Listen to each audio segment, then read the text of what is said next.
Hello sir. तो आज हम शुरू करते हैं हमारा जो न्यूमेरिकल प्रॉब्लम है एनसीईआरटी बुक्स की चैप्टर 3 की, वो स्टार्ट करते हैं। इससे पिछले वीडियो में हमने जो है आपको न्यूमेरिकल प्रॉब्लम के ऊपर जो हमारे की पॉइंट्स बनते हैं, इंपॉर्टेंट पॉइंट्स बनते हैं, जो फार्मूले बनते हैं, जो फिगर थे हमारे पास रेजिस्टेंस वाले और व्हीटस्टोन ब्रिज वाले, उनको जो है एक्सप्लेन किया था पूरी डिटेल में। तो यदि आपने वो वीडियो नहीं देखा है तो एक बार उस वीडियो को ज़रूर देख लीजिए, क्योंकि उस वीडियो को देखने के बाद जो है जो आपके पास न्यूमेरिकल प्रॉब्लम है वो बिल्कुल आसान हो जाएंगी और आपको करने में कोई दिक्कत नहीं आएगी, आप चुटकियों में इसको हल कर दोगे। तो आई एम राजेंद्र कुमार और आप देख रहे हैं आपका अपना चैनल physics.edu.rajendra। तो चैनल को लाइक भी कीजिए और सब्सक्राइब भी कीजिए और बच्चों के साथ शेयर भी कीजिए ताकि सभी को इसका जो है बेनिफिट हो सके। तो बिना देरी किए चलिए हम शुरू करते हैं हम अपना topic. NCERT solution chapter number हमारा 3 है हमारे पास। तो चलिए शुरू करते हैं हम। तो देखिए ये है हमारे पास क्वेश्चन नंबर 1। इसमें क्या कहता है, ये कोई हमारे पास स्टोरेज बैटरी है, कोई हमारे पास, देखिए ध्यान से, storage battery of a car has an EMF of 12 volt, 12 volt उसका ईएमएफ दिया गया है, यानी कि E is equal to 12 volt हमारे पास। E क्या है, E is equal to 12 volt, 12 volt हमारे पास दिया गया है। और इंटरनल रेजिस्टेंस दिया गया बैटरी का कितना, 0.4 ओम। अब ये पूछता है what is the maximum current that can be drawn from the battery. तो पिछले वीडियो में हमने आपको जो है मैक्सिमम करंट और मिनिमम करंट का जो फार्मूला बताया था उसका ही अब हम सीधा डायरेक्ट यूज करेंगे। तो ये इसमें फिगर है हमारे पास, एक्सटर्नल करंट भी दिया हुआ है इसमें, देखिए रेजिस्टेंस भी दिया हुआ है हमारे पास, और ये हमारे पास फिगर बनता है। ये देखिए इंटरनल रेजिस्टेंस हो जाएगा और दूसरा एक्सटर्नल रेजिस्टेंस हो जाएगा, और ये 12 वोल्ट की बैटरी इसमें लगाई गई है। तो मैक्सिमम करंट हमारे पास क्या होगा, will be obtain when no external resistance is open, सीधी सी बात है।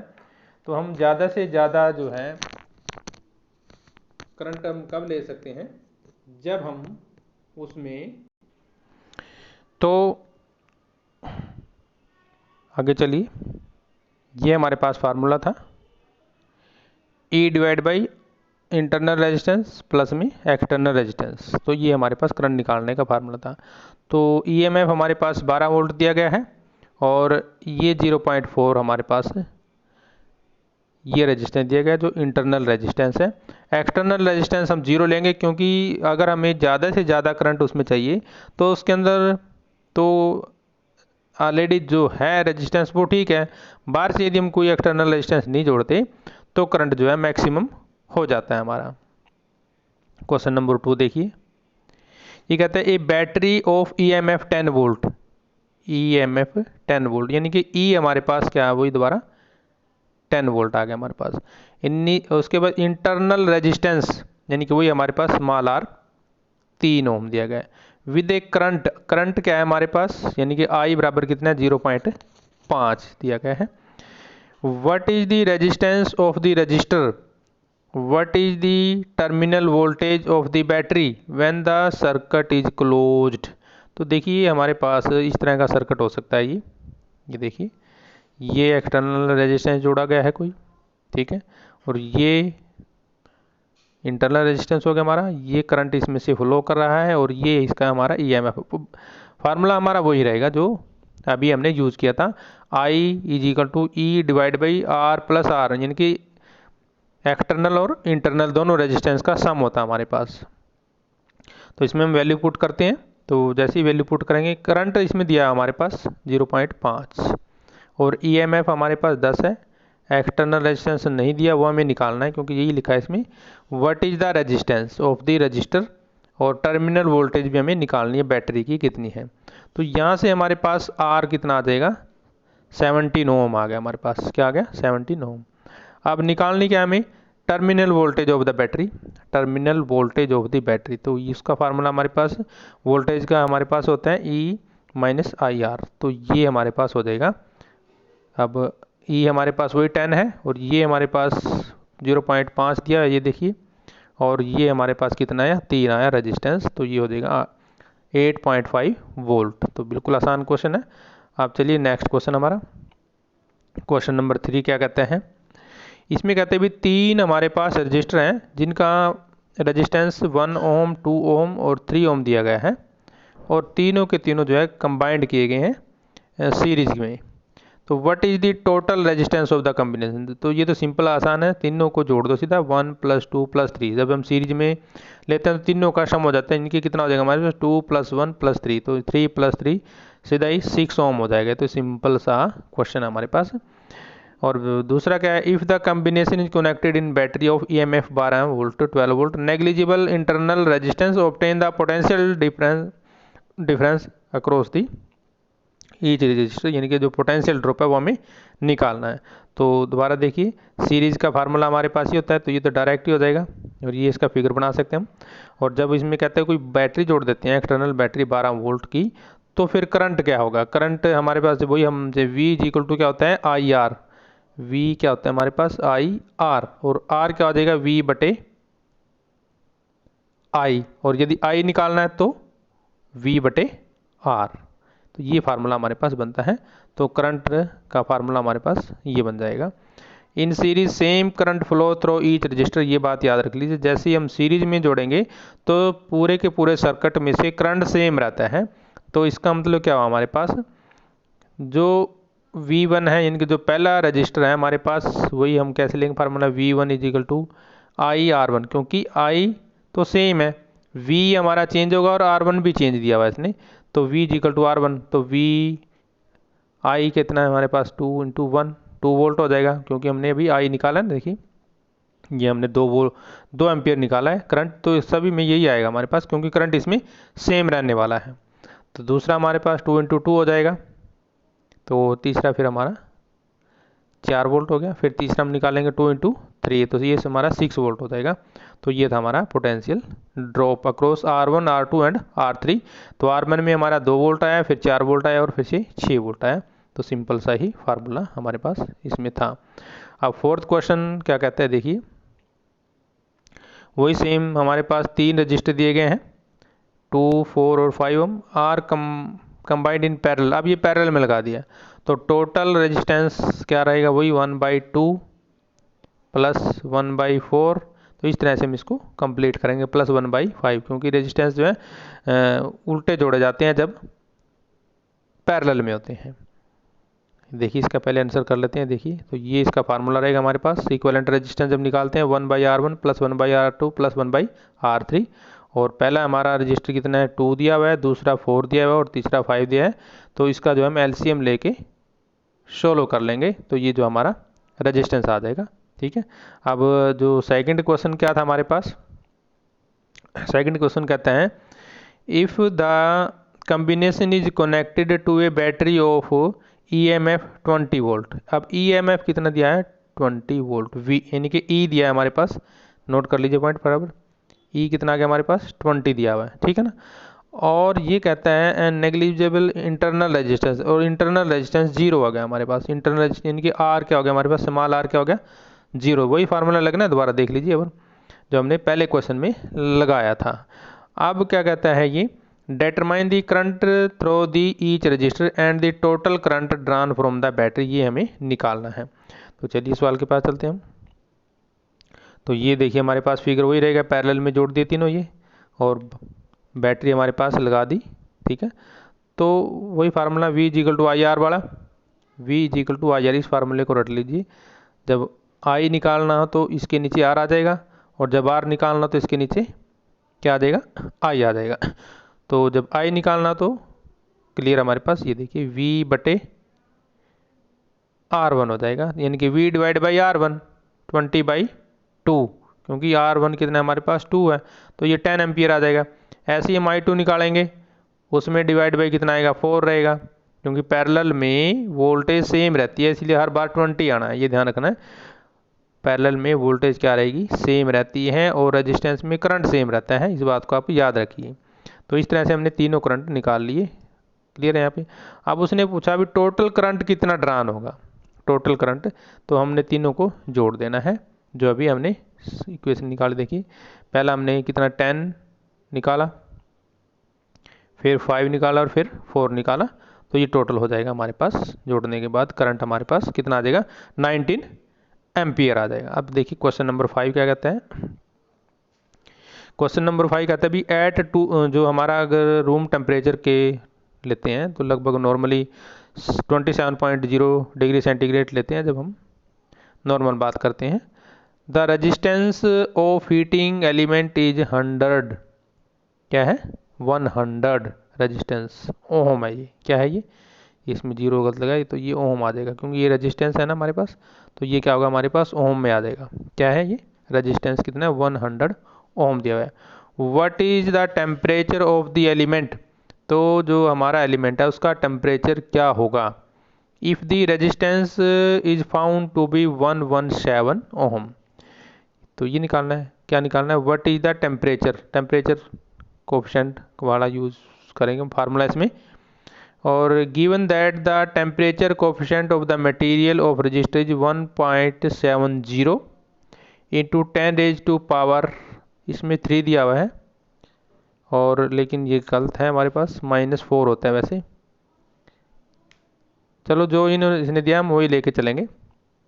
तो कई बुक में हमारे पास ये वैसे होगा 1.7 इंटू 10 रेज टू पावर -4 होता है। ये कितना होता है -4, बुक में यही मिलेगा आपके पास, और c की पावर -1 हो जाएगा। ठीक है, तो ये c की पावर -1, तो आप 1.7 इंटू 10 रेज टू पावर -14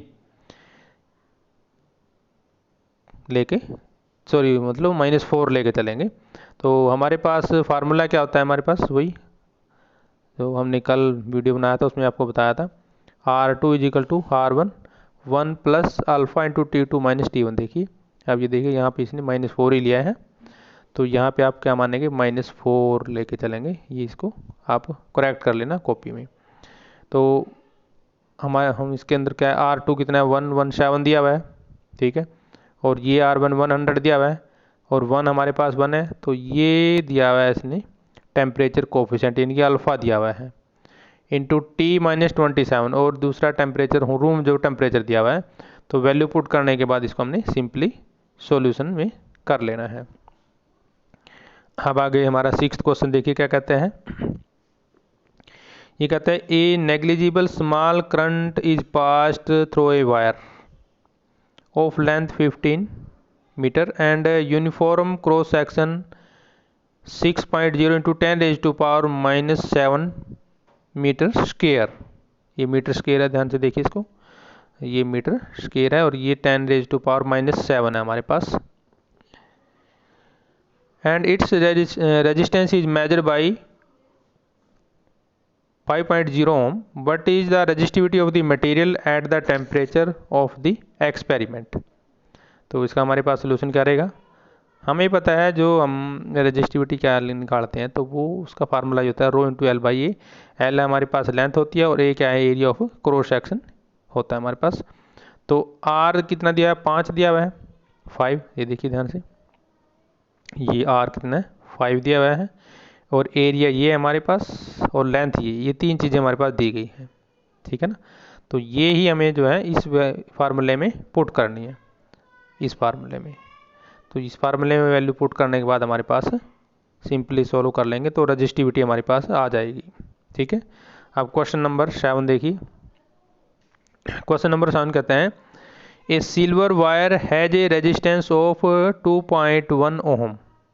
कितना है 2.1 ओम, क्लियर है, यानी कि ये हमारे पास R1 हो गया एट द टेम्परेचर, ये T टेम्परेचर हो गया हमारे पास 27.5 एंड ए रेजिस्टेंस ऑफ 2.7 ओम, ये हमारा दूसरा रेजिस्टेंस हो जाएगा R2 हो जाएगा। ठीक है, और दूसरा टेम्परेचर कितना हो जाएगा 100 डिग्री सेंटीग्रेड। वही टेम्परेचर कोफिशिएंट निकालना है, तो टेम्परेचर कोफिशिएंट का फार्मूला भी हमने किया था, क्या किया था, वही हमारे पास सेम फार्मूला रहेगा। देखिए R2 is equal to R1 1 plus alpha into T2 minus T1, तो ये हम निकालते हैं। देखिए कई बार हम अल्फ़ा का फार्मूला सीधा डायरेक्ट भी लेते हैं, alpha is equal to, note कर लीजिए, alpha is equal to R2 minus R1, R2 minus R1, direct formula अगर लगाना है ना, तो इसको सोल्व करने के बाद आएगा ये। तो R2 minus R1 divide by R1 into theta two minus theta one into theta two minus theta one. तो ये फार्मूला हम यूज़ कर सकते हैं डायरेक्टली, तो उससे जो आपका इक्वेशन बिल्कुल आसान हो जाएगा। देखिए इसको इसने ऐसे ही सोल्व करके दिखाया नीचे, देखिए देखिए ये देखिए।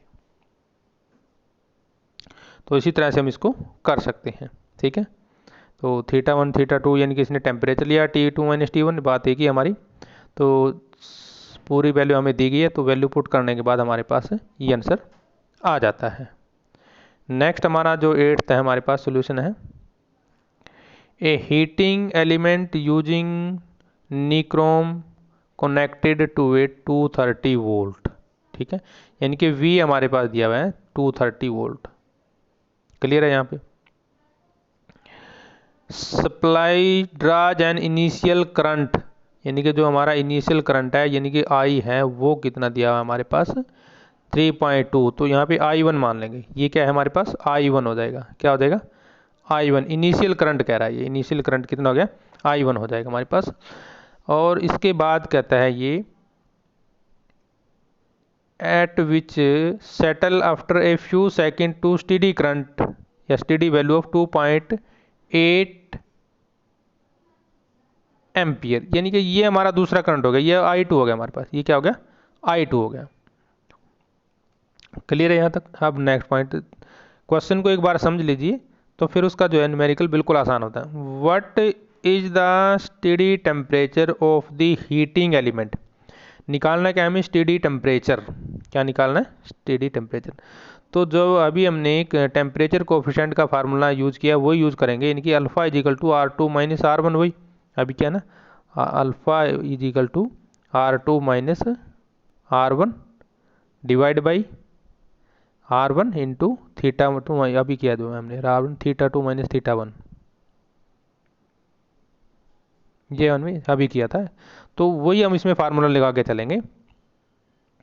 अब आगे क्या कहते हैं, वही टेम्परेचर दिया है हमारे पास 27 degree centigrade. Temperature coefficient of जो रेजिस्टेंस हमारा ऑफ निक्रोम वायर का वो दोबारा फिर वही दिया हुआ है, देखिए 1.70 इंटू 10⁻⁻⁴ C की पावर -1। तो डायरेक्ट ही फार्मूला लगा सकते हैं हम इसमें। देखिए रूम टेम्परेचर 27 दिया हुआ है, यानी कि ये R1 हो जाएगा हमारे पास, ठीक है।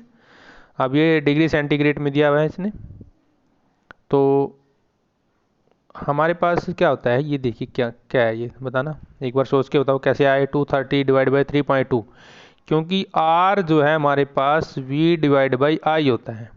R क्या होता है V बटे I, V हमारा ये हो गया और I करंट हो गया हमारे पास 3.2, तो हम पहला करंट लेके चलेंगे, ठीक है, I1 लेके चलेंगे। इसी प्रकार हमने दूसरा करंट निकालना है हमारे, यानी कि R दूसरा रेजिस्टेंस निकालेंगे, क्योंकि इसमें हमारे पास R1 और R2 दो टेम्परेचर दिए सॉरी रेजिस्टेंस होते हैं ना, तो इसलिए हम दूसरा R निकाल लेंगे, ये हमारे पास R2 आ जाएगा। R1 R2 हो गया हमारे पास। अब वही फार्मूला हमारे पास टेम्परेचर कोफिशिएंट का यही फार्मूला है हमारे पास, तो इसको आप यूज़ करेंगे। तो इसमें हमें कुछ नहीं करना, डायरेक्ट वैल्यू पुट कर देनी है, तो आपका इक्वेशन जल्दी सोल्व हो जाएगा। या फिर हमने जो अभी आपको बताया था वही फार्मूला लगा सकते हैं, अल्फ़ा इज इक्वल टू यानी कि temperature coefficient is equal to R2 minus R1 divide by क्या आएगा हमारे पास R1 into theta two minus theta one, theta two minus theta one, ये हम कर सकते हैं, ठीक है ना। तो ये आप डायरेक्ट फार्मूला लगा दीजिए, उससे जो आपकी थोड़ी कैलकुलेशन ईजी हो जाती है। आप करते हैं क्वेश्चन नंबर 9, ध्यान से देखिए, ये चित्र भी दिया गया, चित्र बाद में। तो कहते हैं determine the current in each branch of the network shown in the figure.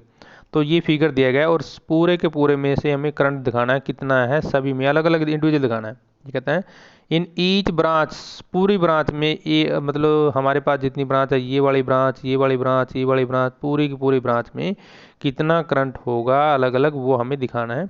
एक बार आप इसका चित्र देख लीजिए ध्यान से, देखिए ये रजिस्टेंस देंगे 10 5 5 10 और फिर 5, ठीक है ना। देखिए पैरेलल में या सीरीज में जो भी कम्बिनेशन हम बनता है आप देखेंगे दोबारा। और ये रेजिस्टेंस दोबारा जोड़ा गया और यहाँ पे जो है वोल्टेज भी है हमारे पास कितनी 10 वोल्ट। अब इसमें हम क्या करेंगे, किरचॉफ्स लॉ लगाएंगे। कौन सा लगाएंगे, किरचॉफ्स लॉ। किरचॉफ्स लॉ क्या कहता है हमारे पास, जितना करंट आया उतना करंट गया। क्लियर है ना, मतलब total entering current is equal to total out going current. तो तभी तो आएगा ना हमारे पास ईच सर्किट में कितना करंट है हमारे पास, तो उसी हिसाब से हम निकालेंगे। तो पहले हम आई निकालेंगे जितना बनता है, क्योंकि देखिए ध्यान से हमारे पास फिगर में एक बार ये करंट मान लो आई है हमारे पास, ठीक है ना, ये वाला करंट ये आई करंट है, ये क्या है करंट आई है हमारे पास, ठीक है। और दूसरा जो करंट हम डिवाइड करेंगे, मान लो पहले तो चलो फिगर नीचे देखते हैं, दोबारा से डिवाइड किया है इसमें।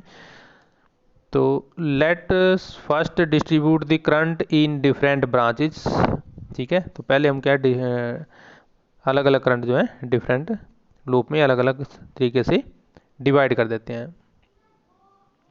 तो देखिए इसमें चित्र में ध्यान से एक बार फिगर समझ में आएगा। तो ये हमारा करंट आई आया यहाँ से, ठीक है, और आए वापस भी आई आएगा, क्योंकि जितना करंट जाएगा उतना ही आएगा, इसलिए दोनों करंट सेम हो गए तो हमारे, ठीक है।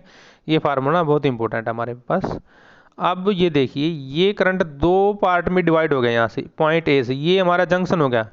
ए क्या हो गया हमारे पास, जंक्शन हो गया। एक क्या हो गया, ये हमारा जंक्शन है। अब यहाँ से दो पार्ट में डिवाइड हो गया, एक तो ये इधर इस साइड चला गया ना, और एक इस साइड चला गया। तो जो हमारा दूसरी साइड गया, यानी कि जो, एक मिनट ऊपर कर लेते हैं दोबारा से इसको, थोड़ा सा आपको समझ में आ जाएगा।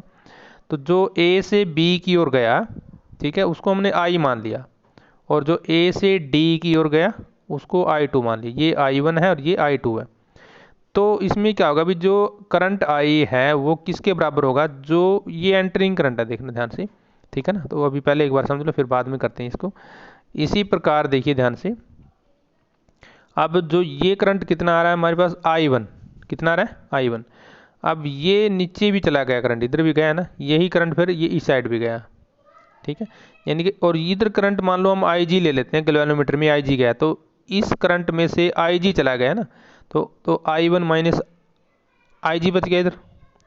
पॉइंट को ध्यान से समझ लीजिए, फिर आपको क्लियर हो जाएगा। ये हमारे पास इधर टोटल करंट आई था। अब ये B हमारा जंक्शन हो गया, B में से इधर D की ओर चला गया कुछ करंट, तो मान लो वो IG चला गया, ठीक है ना। तो जो हमारा BC की ओर करंट आएगा, BC की ओर, तो वो I1 में से, यानी कि जो इधर से आया उसमें से घटा देंगे, ये इधर का हमारा करंट आ जाएगा, ठीक है। ये पहला दूसरा पॉइंट हो गया। अब देखिए इधर हमारे पास ये करंट हमारे पास इधर से जो करंट आ रहा है, ठीक है ना, ये C पे आ गया। अब ये इधर भी गया ना हमारे पास, और इधर भी गया, ये देखिए इस साइड, और लेकिन ये इधर से दिखा, इधर से भी आ रहा है करंट हमारे पास, ये देखिए करंट की डायरेक्शन इधर दी गई इसने, तो यहाँ से करंट यहाँ भी आ गया। अब इसका मतलब जो इधर से करंट कितना I2 आया ना, और इधर से IG आया है, ठीक है। दोबारा देखिए एक बार क्लियर कर देते हैं। ये करंट हमारे पास I2 और ये करंट इधर से आया IG, और ये दोनों करंट इधर चल दिए, तो टोटल कितना होगा I2 plus IG, I2 plus IG। और ये करंट हमारे पास कितना आ गया साइड वापस I, यानी कि ये करंट प्लस ये का करंट है। एक बार दोबारा देखिए, हम आपको क्लियर कर देते हैं। इस लूप में कौन सा करंट आया, देखिए यहाँ से देंगे वेरीफाई हो जाएगा। इस लूप में कौन सा करंट आया, एक तो ये वाला करंट आया और एक ये वाला करंट आया, यानी कि टोटल करंट ये आया ना। तो I1 प्लस I2, ये IG और ये IG से IG कट जाएगा, I1 प्लस I2, और इधर से हमारा यही आया था ना I1 प्लस I2 करंट आया था, तो ये इसके बराबर I के बराबर आ जाएगा। तो ये था हमारा टोटल फिगर हमारे पास। और ये देखिए इसमें करंट की डायरेक्शन दी गई है। करंट की डायरेक्शन हम क्लॉकवाइज, या एक बार आपने डायरेक्शन जरूर कर लेनी है, या तो आप क्लॉकवाइज ले लो या एंटी क्लॉकवाइज ले लो, जो मतलब डायरेक्शन आपने जरूर देनी है एक बार, क्योंकि जब तक आप डायरेक्शन नहीं देंगे तब तक आपका सोल्यूशन जो है अधूरा हो जाएगा। तो इसमें जैसे डायरेक्शन दी गई है करंट की, ये देखिए, तो इस तरह से इसमें सर्किट फ्लो कर रहा है, यानी कि इसमें क्लॉकवाइज करंट फ्लो कर रहा है। अब देखिए लूप नंबर 1 है जो हमारे पास, तो फार्मूला हमारे पास वही रहेगा, V बराबर किसके होता है, V इक्वल टू IR होता है हमारे पास, ठीक है ना। V किसके बराबर होता है IR, तो टोटल सम किसके बराबर आएगा, IR के बराबर आएगा हमारे पास। अब देखिए 10I1 प्लस 5 आई जी माइनस 5i2, वही हम रूप लगाएंगे इसमें, जो क्लोज पाथ है हमारे पास। तो हम लेंगे पहले हमारा जो लूप है, देखिए पहले इसने लूप लिया हमारे पास, ये लूप पर लेते हैं पहले, एक कोई सा भी ले सकते हैं, ए ये बी डी ए, ये ले लेते हैं पहले। तो i1 इंटू 10 आ गया हमारे पास, i1 इंटू 10 आएगा, प्लस i1 3 आएगा हमारे पास। तो उस हिसाब से कोई सा भी पॉइंट लगा सकते हैं। तो हम इसी के हिसाब से करते हैं जैसे इसने हमारा फिगर बनाया गया। तो देखिए 10i1 हो गया, ये वाला देखिए 10i1, ये यहाँ से ये i1 है, ये 10 है, ये जोड़ दिया इसने, ठीक है। प्लस में क्या लिया इसने, 5ig, ये वाला, ये 5 ओम है ना, और ये IG है, क्योंकि हम ये वाला लूप लेके चल रहे हैं, ठीक है। और प्लस में हमारे पास ये वाला देखिए, ये नीचे वाला चलेगा, माइनस में क्या आ गया 5i2। अब ये माइनस में लिया ना, देखिए यहाँ से करंट की डायरेक्शन क्या होगी हमारी, देखिए हम इधर आ रहे हैं, पाथ हमारा इधर है ना, तो डायरेक्शन चेंज हो गई, हमारे पाथ की डायरेक्शन चेंज होगी, तो इसलिए ये नेगेटिव आ जाएगा हमारे पास, ठीक है। अब लूप नंबर 2 लेंगे हम, लूप नंबर 2 हमारी ये है, ये वाली, ये 2 लिखा है ना, ये लूप नंबर 2 है। अब इसमें भी हमने ऐसे ही करना है, देखिए अब इसमें क्या है हमारे पास, इसका जो डायरेक्शन देखिए, इसका डायरेक्शन एंटी क्लॉकवाइज लेके चलते हैं, कौन सा है, एंटी क्लॉकवाइज, ऐसे लिया है इसका डायरेक्शन, ठीक है। अब इसमें हमारे पास 5 ओम है, और इधर 10 है, और इधर फिर वही 5 है, इधर करंट IG है, और अब वो I माइनस IG, तो ये 3 हमारे पास करंट हो गए। तो वही हमारे पास सेम रहेगा, 5IG plus 10i2 plus IG minus, क्योंकि इसकी डायरेक्शन अलग है, तो ये भी 0 के बराबर आ जाएगा। तो इसको सोल्व कर लेंगे अंदर मल्टीप्लाई करने के बाद, इक्वेशन 2 हमारी ये बन गई, और एक इक्वेशन हमारी ये बनी थी। इसी प्रकार हम लूप नंबर 3 लेंगे, ठीक है, लूप नंबर 3 यानी कि पूरी कंप्लीट वाली हमारी, तो पूरी की पूरी यहाँ से इसको लूप नंबर 3 मानेंगे हम। तो लूप नंबर 3 में हमारे पास करंट I कितना है, I1 है, I2 है, और ये वाला है हमारे पास I2 प्लस G है, ये नोट कर लीजिए, कॉपी में नोट कर लीजिए, आसान रहेगा, ये वाले करंट है हमारे पास। तो सेम हमारे पास अब 4 बार पॉइंट बनेगा ना, तो 5 यानी कि 5i2 10 इंटू ये हो जाएगा, और प्लस में 10। तो सिंपल हल करने के बाद इक्वेशन नंबर 3 आ गई हमारी ये। अब हमारे पास क्या करना है, हमने जो पहली वाली इक्वेशन है वो सेकंड में पुट करनी है। देखिए फर्स्ट इक्वेशन हमारी क्या है, देखिए ये है 2i1 plus IG minus I2, यानी कि यहाँ से I2 निकाल सकते हैं हम, क्या निकाल सकते हैं, I2।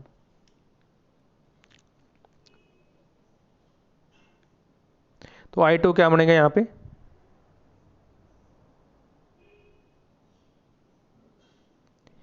ये दूसरी साइड में, मतलब ये साइड में आके प्लस हो जाएगा ना, तो ये I2 बचेगा। अगर हम इसको बराबर यहाँ लगा देना, तो I2 क्या बच जाएगा हमारे पास, इसको 0 को काट सकते हैं हम यहाँ पे, तो ये I2 के बराबर आ जाएगा हमारे पास, ये 2i1 प्लस IG बन जाएगा, ठीक है ना। अब ये वैल्यू हमें कहाँ पुट करनी है, 2 इसमें सेकंड इक्वेशन, इसमें यहाँ पे पुट करेंगे, ठीक है। तो ये वाली जो वैल्यू है, ये इक्वेशन यहाँ पे पुट करनी है हमें, यहाँ I2 की जगह पुट कर देंगे, ठीक है। अब वैल्यू पुट करने के बाद इसको हम सोल्व, इसको हमने अपने मैथमेटिकली सोल्व कर लेना है, इसमें किसी और तरीके से सोल्व किया होगा, और आपने अपनी मर्जी से, हम जैसे हम एक्स वाई, जैसे हम ऐसे करते हैं ना 2x, 10वीं की जो मैथ के सवाल होते हैं ना, सम्स होते हैं, जैसे उनको करते हैं ना उसको ऐसे। तो लूप नंबर 3 का हमारे पास ये था। तो वैल्यू जब हम पुट करेंगे तो सॉल्यूशन हमारे पास इस तरह से आ जाएगा, यहाँ से जो है I3 की वैल्यू हमारे पास आ जाएगी, ये वाली, इस तरह से हम फिर हमारा जो नेक्स्ट ग्रुप लेंगे ABCDA। तो जो हमारा लास्ट में बात की थी पूरे लूप की हमने, तो ये 10i1 plus 5i1 minus IG minus 10i2G minus 5i2, ये इक्वेशन। इसके बाद इसको अंदर मल्टीप्लाई करना है, यहाँ से इसको अंदर मल्टीप्लाई कर दो, इसको अंदर मल्टीप्लाई कर दो, ये हमारे पास है, ये अंदर टोटल हमारा सोल्यूशन ये आ गया। तो इसमें से 15 जो है कॉमन ले लेंगे, 15 कॉमन लेने के बाद हमारे पास ये बच गया I1 minus I2 minus IG। अब ये 5वीं इक्वेशन हमारी, और सेकंड इक्वेशन इसको हम सोल्व करेंगे। तो ये इक्वेशन थी हमारी 2i2 + 4ig - i1। Video pause करके आप जो है बैक साइड में फिगर को ध्यान से देख लीजिए, ये जो जितनी इक्वेशन हमारी आई है 2 × i1 - i2 ig, क्योंकि इसमें से 2 कॉमन ले लेंगे। ठीक है, तो ये पॉइंट हमारे पास अब आ गया। ठीक है, अब नेक्स्ट पॉइंट देखिए। तो ये मैथमेटिकली अलजेब्रा है सिंपल, आपने सिंपली इसको हल कर लेना, ज़्यादा परेशान होने की जरूरत नहीं है। जैसे आप एक बार इसको करके देखोगे ना तो आपको बिल्कुल आ जाएगा ये, और इस तरह से आपने अलजेब्रा की इक्वेशन लगा के इसको सिंपली हल कर लेना है। तो अब किरचॉफ्स लॉ लगाएंगे हम। किरचॉफ्स लॉ कहते हैं I = I1 + I2, तो ये आ जाएगा हमारे पास। तो इक्वेशन हमारी ये वाली क्या बन जाएगी, जो इक्वेशन नंबर 7 है ये वाली देखिए, 2i - 7ig = 2 = 2 दिया हुआ है ना, तो ये वैल्यू हम यहाँ पे लेके चलेंगे। देखिए ये i दिया -5, ये वैल्यू पुट करेंगे यहाँ पे। तो यहाँ वैल्यू पुट करने से हमारे पास ig आ जाएगा। ठीक है ना, तो फिर करंट हमारे पास क्या आ जाएगा, ये आ जाएगा। वैल्यू पुट करने के बाद ये आ गया ना। अब आल्सो i1 कितना है हमारे पास 4/7, और i2 कितना है 6/17। तो करंट इन ईच ब्रांच कितना हो जाएगा 4/7a। ठीक है अब क्वेश्चन नंबर 10 करते हैं हम। क्वेश्चन नंबर 10 कहते हैं इन ए मीटर ब्रिज। अब मीटर ब्रिज का है सवाल है, जो नीचे की पॉइंट दिया गया है मीटर ब्रिज, ध्यान से समझिए। कहते हैं in a metre bridge the balance point is found to be 39.5 centimetre from the end A. Clear है ये पॉइंट 30, यानी कि लेंथ हमारी ये है, एल क्या है हमारे पास, क्योंकि ये क्या है हमारे पास बैलेंस पॉइंट, इनकी लेंथ 39.5 होगी, क्योंकि हम वही फार्मूला लगाएंगे R = x × 100 - l / l वाला formula.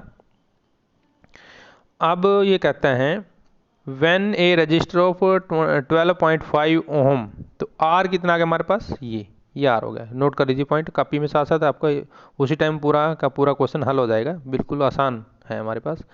Determine the resistance of the X, resistance of the X, तो वही हमारे पास एक्स का फार्मूला सीधा था ना, क्या था R × 100 -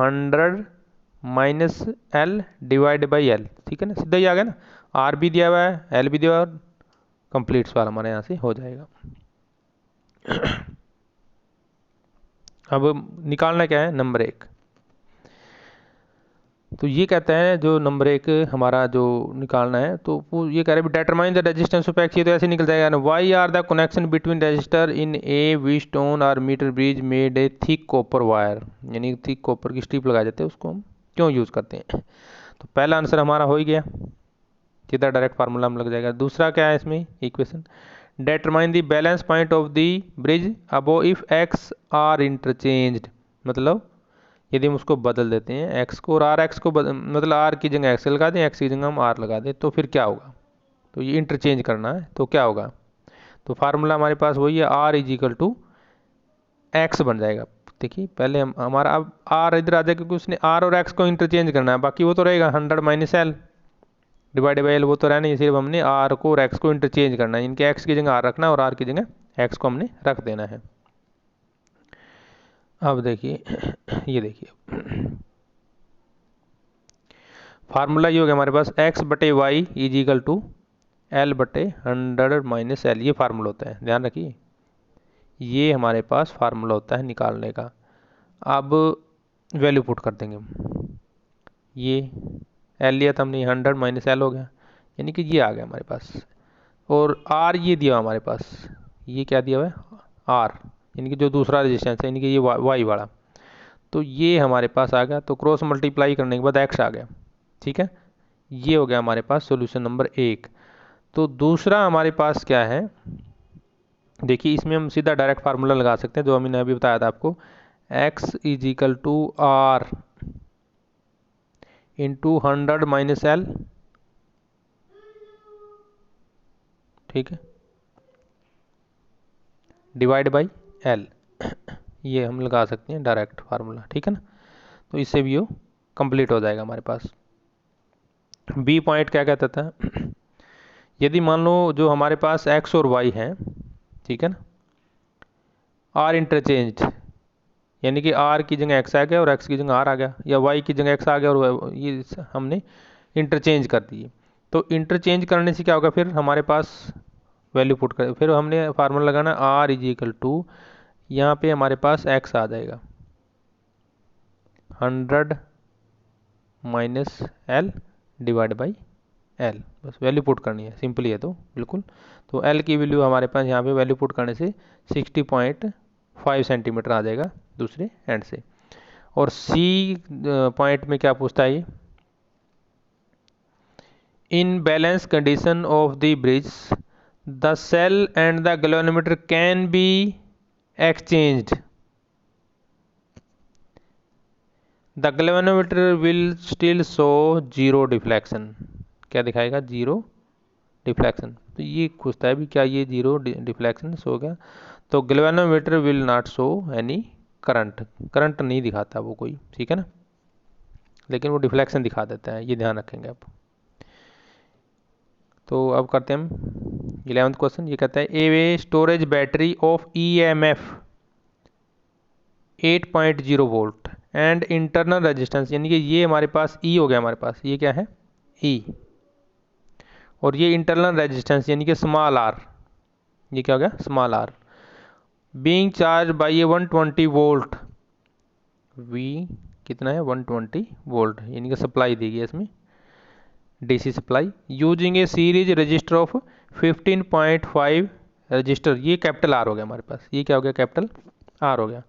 what is the terminal voltage of the battery during the charging, terminal voltage निकालनी है। What is the purpose of having series register in changing circuit, तो हमारे पास वही फार्मूला है जो हमने सबसे पहले फर्स्ट इक्वेशन थी जो उसमें यूज किया था, मतलब जो पहला सवाल था, पहला सम था, आई इज इक्वल टू वही E divide by R plus R, E divide by small R plus capital R, ये हमने यही फार्मूला लगाना है इसमें। हमारे पास पूरी की पूरी वैल्यू दी गई है, ये देखिए। तो आई हमारे पास क्या हो जाएगा E1 minus E2 divide by R external plus में आर, तो E2 हमारे पास दिया हुआ है, ये देखिए। लेकिन यहाँ पे देखिए एक बार हम वो देखते हैं, ये देखिए ड्यूरिंग चार्जिंग इसमें कितना दिया हुआ है 8 वोल्ट दिया हुआ है इसमें, ये देखिए, ये देखिए, ठीक है ना। तो 120 में से 8 माइनस कर देंगे हम, ठीक है। तो वैल्यू पुट करने के बाद सिंपली हमारे पास करंट आ जाएगा। अब ये पूछता है टर्मिनल वोल्टेज के बारे में, यानी कि terminal voltage of the storage battery would be equal to the sum of the EMF, ये हमें पता है टर्मिनल वोल्टेज किसके बराबर होती है, sum of the its EMF and the potential difference across its terminal, क्या रहेगा हमारे पास, देखिए अब आगे वही फार्मूला हमारे पास E प्लस IR, क्लियर है ना। E हमारे पास कितना है 8 और I कितना है हमारे पास, और R कितना है, सारी की सारी वैल्यू पुट कर देंगे हम, तो ये आ जाएगा 11.5 वोल्ट, ठीक है ना। ये हो गया हमारे पास क्वेश्चन। अब क्वेश्चन नंबर 12 देखिए, बिल्कुल आसान है आपका, ये भी थोड़ा लंबा लग रहा है लेकिन बिल्कुल आसान है, देखिए। In a potentiometer arrangement a cell of EMF, यानी कि ये E1 है हमारे पास, उसमें हम E1 फार्मूला हमारे पास उसमें क्या होता है, E1 फार्मूला याद आ जानी चाहिए उसी टाइम, E1 बटे E2 डिवाइड बाई बराबर क्या होता है L1 डिवाइड बाई ये L2, ये होता है ना, E1 divide by E2 is equal to L1 divide by L2, ये फार्मूला होता है, यानी कि ये E1 हो गया हमारा, और ये E2 क्या है देखना इसमें, E2 तो हमें निकालना है। Gives a balance point at 30.5 centimetre, यानी कि ये L है हमारे पास, ये क्या है ध्यान से देखिए, ये E है हमारे पास, ये L आ गया, बैलेंस पॉइंट जहाँ पे आएगा वो L होगा हमारे पास, लेंथ दिया है ना। If the cell is replaced by another cell the balance point shift to, ये अब दूसरा बैलेंस पॉइंट होगा, यानी कि ये हमारे पास L1 है और ये क्या है हमारे पास L2 है। अब तो कुछ पॉइंट रहा ही नहीं, सीधा फार्मूला लगेगा, ठीक है ना। तो ये आ जाएगा। इसमें हम potential gradient remain same as there is no change in the setting of the standard circuit. Potential gradient नहीं चेंज होता जब तक हम नहीं चेंज करते इसकी सेटिंग को। तो ये फार्मूला हमारे पास, तो सीधी डायरेक्ट वैल्यू पुट करके हमारा आंसर आ जाएगा। ठीक है, अब क्वेश्चन नंबर 13 देखिए, बिल्कुल आसान है ये भी। The number density of free electron in a copper conductor estimated is equal to 8.5 into 10⁻28 metre की क्यूब, माइनस मतलब -3। हाउ लॉन्ग डज, यानी कि ये n है हमारे पास, ये ध्यान रखिए, ये क्या है, n आ जाएगा, नंबर डेंसिटी है ना, तो ये n से इसको हम डिनोट करते हैं। ठीक है, how long does an electron take to drift from one end of the wire 3.0 metre. 3.0 metre, ये क्या है हमारे पास, ध्यान देखिए। How long does an electron takes to drift from one end of a wire 3 metre long दिया है, ये हमारे पास लेंथ आ गई हमारे पास 3 मीटर लॉन्ग, ये एल आ गई हमारे पास। ठीक है ना। The area of the cross section of the wire, ये एरिया ऑफ क्रॉस सेक्शन दिया हुआ है, यानी कि ए आ गया हमारे पास, ये क्या आ गया, A. And it is carrying a current, current भी हमारा 3.0 एम्पियर आ गया, वो लेंथ है ये वाली। ठीक है, ये वाली लेंथ है और ये वाला करंट है। अब हमारे पास आ गया एन, आई, ए और एल, ये 4 पॉइंट आ गए। अब हमें पता है इलेक्ट्रॉन पर चार्ज कितना होता है, कोई बताएगा कितना चार्ज होता है इलेक्ट्रॉन पर? 1.6, कितना होता है, 1.6 इंटू 10⁻⁻19, 1.6 इंटू 10⁻⁻19 होता है हमारे पास कूलाम, ये चार्ज होता है इलेक्ट्रॉन पर। अब ड्रिफ्ट वेलोसिटी का फार्मूला आपको याद है, क्या होता है, वी डी इजिकल टू या I equal to N E A V D, वो वाला फार्मूला हमारा चलेगा।